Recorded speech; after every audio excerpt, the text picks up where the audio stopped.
Hey guys, this is your Fast Life motorcycle channel.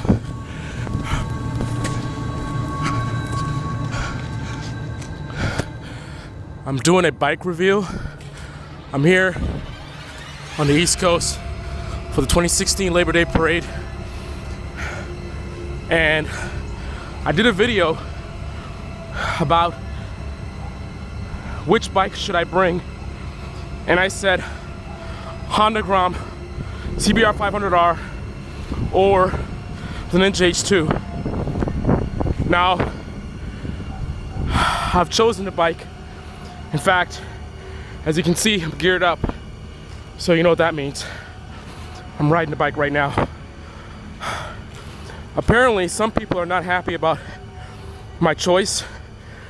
There's a little bit of extreme brand loyalty going on, and I am currently being pursued by Team Green, Kawasaki.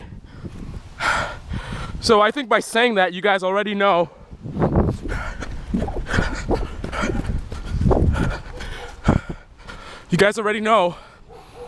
that I didn't choose the Ninja H2. So at this point, you know it's got to be the CBR 500R or the Honda Grom. Now the Honda Grom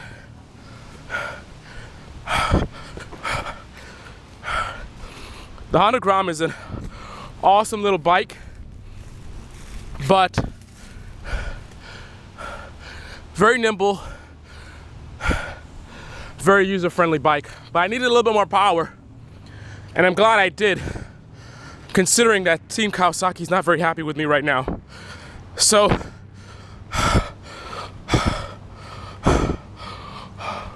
is that one arm banded? Is that one arm banded? Please help. Please help. Okay guys, I gotta get out of here. All right, so the bike that I brought is not the Ninja H2. It's not the Honda Grom. It is in fact the Honda CBR 500R. ABS brakes,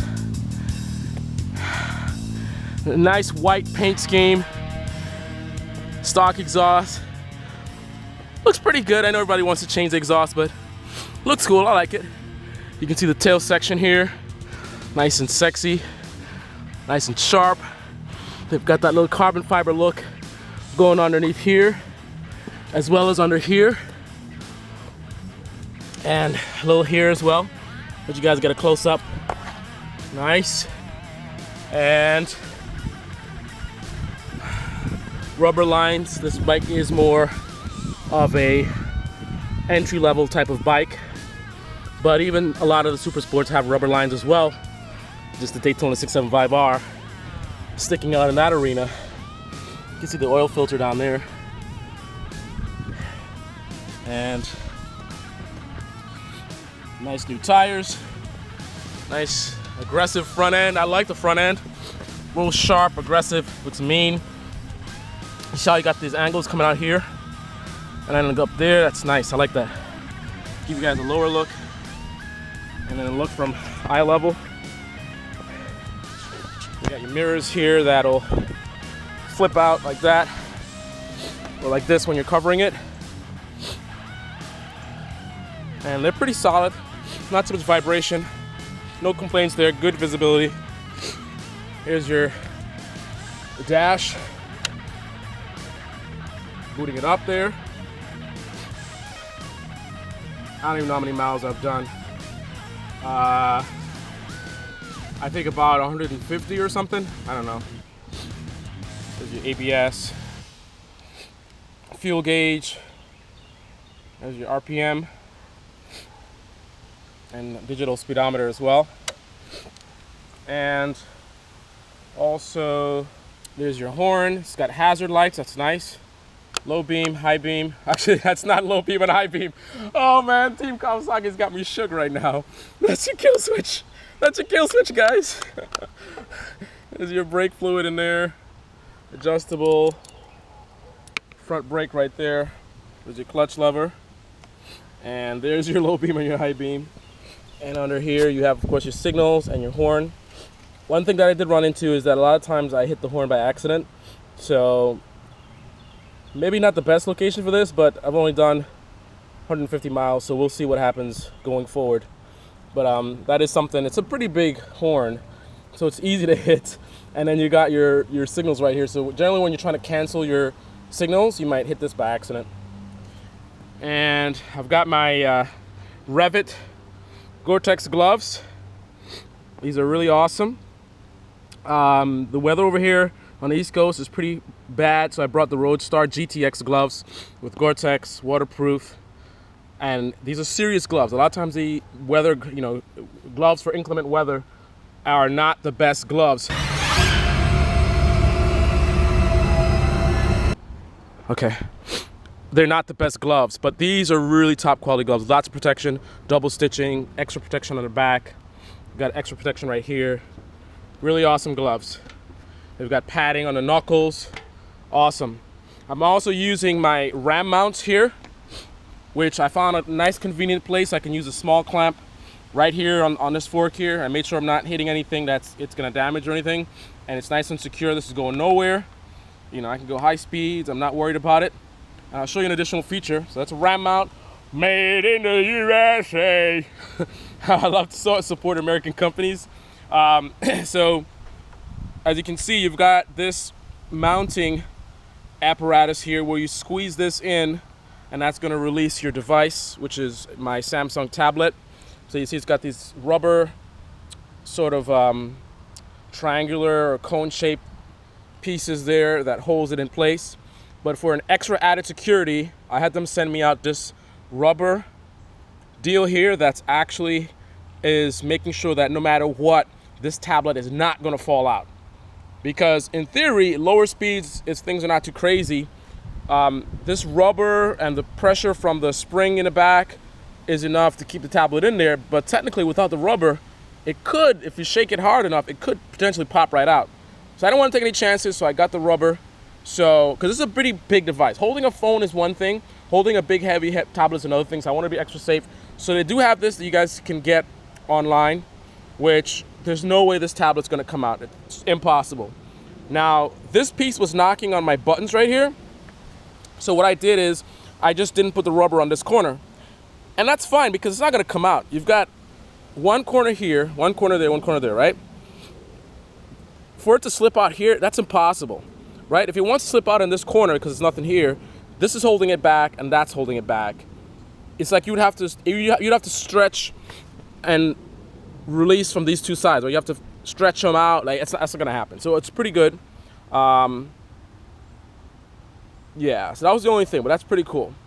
And yeah, that's it. So there's the seat, nice and comfortable, no issues there. Got your little handle right here. I'm gonna do a full review on the bike. I'm just giving you, this is just really a reveal to show you guys the Honda CBR 500R, all the way from California. Yeah. I'm gonna be the only guy in Brooklyn with the Cali tag. So that means NYPD is gonna be pulling me over. But it's all good. And there she is, man. Let me back out a little bit.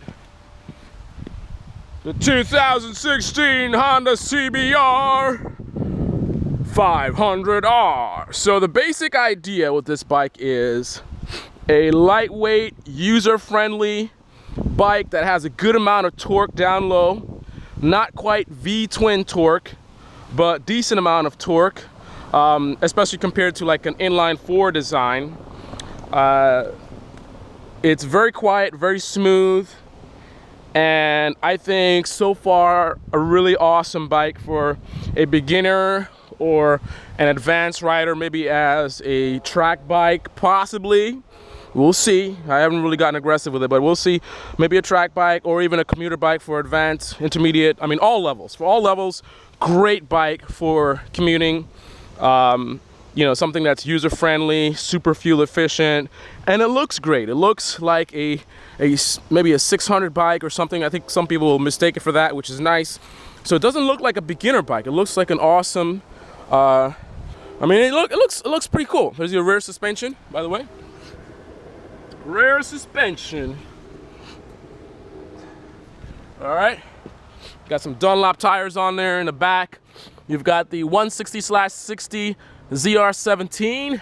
What are those? Okay. What are those? I can't even see. It says ZR17s. 1/170 is all I can see. The full review is coming on, so you guys just subscribe if you haven't subscribed already. I'll do a full review on the bike. But right now, I'm gonna get the hell out of here before there is an incident here, and you know, I don't want anyone to get hurt, including myself. So, you know, he's got this guy out here on the East Coast called I think they call him One Arms, or it's One Arm Bandit or something like that. And the rumor has it he's crazy, and he's super brand loyal, and he doesn't appreciate, you know, other brands like Honda and all this other stuff. So I'm gonna want to stay out of his sights, because I don't want no problems, man. I don't want any problems. I'm out here, East Coast. The weather's nice. It's in a way not quite California like, but it's you've got the California mornings, and then you've got the New York September afternoons. Because right now it would already be pretty hot in California. It's chilly in the mornings. You gotta wear your jacket, but by now, get rid of that jacket, otherwise you're in trouble. And I'm out here running around, you know, being a fool, goofing around, running around. And I got my RC1 Alpine Star jacket on. I got my YourFastLife t-shirt underneath this. I think I got a shirt underneath this for some reason. I got a thermal on. I'm running around with a thermal on. My shirt, this big thick jacket, you know, full gear. And I'm fine. You try that in California right now at this time of day, and it's not gonna happen. So anyway, what I'm gonna do, oh shoot.